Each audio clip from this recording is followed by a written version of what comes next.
নমস্কার, আজীবন কেয়ার সেন্টারের পক্ষ থেকে আমি ফিজিওথেরাপিস্ট ডক্টর সোহানা তরফদার।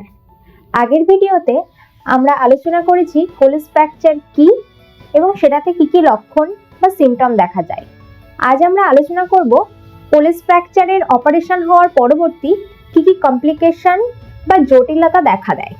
আমাদের রিস্ট জয়েন্ট অর্থাৎ কবজি ভেঙে যাওয়ার পর সার্জারি করা হলে সার্জারি সাকসেসফুল হলেও সঠিক ফিজিওথেরাপির অভাবে পরবর্তীকালে কিছু কিছু জটিলতা বা কমপ্লিকেশন দেখা দিতে পারে।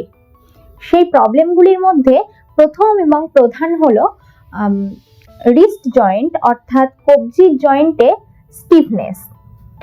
সার্জারির পর দীর্ঘদিন হাতটা প্লাস্টার অবস্থায় রাখার ফলে হাতের মুভমেন্ট না হওয়ার জন্য হাতের জয়েন্টটা শক্ত হয়ে যায়, এর জন্য স্টিফনেস দেখা দিতে পারে।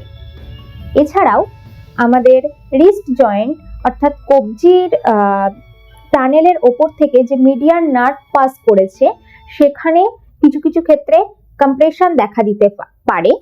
এর ফলে আমাদের হাতের আঙুলগুলিতে ঝিনঝিন ভাব অর্থাৎ টিংলিং সেন্সেশন দেখা দেয়।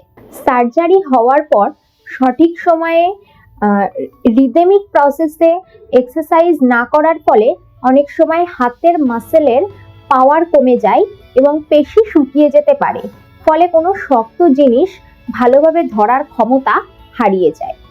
এছাড়াও কোলেস ফ্র্যাকচারের একটি প্রধান কমপ্লিকেশন হলো কমপ্লেক্স রিজিওনাল পেন সিনড্রোম। এটাতে প্রধানত হাতের কবজির ওখানে তীব্র ফোলা ভাব, ব্যথা এবং যন্ত্রণা দেখা দেয় এবং রিস্ট জয়েন্টের চামড়ার রংটা পরিবর্তন হয়ে যায়।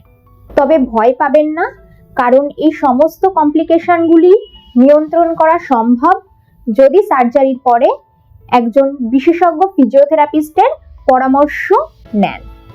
আজ এই পর্যন্তই, দেখা হচ্ছে পরের ভিডিওতে অন্য কোনো টপিক নিয়ে আলোচনা করব। এইরকম আরো নতুন নতুন ভিডিও পেতে আমাদের চ্যানেলকে লাইক, শেয়ার এবং সাবস্ক্রাইব করুন। ধন্যবাদ।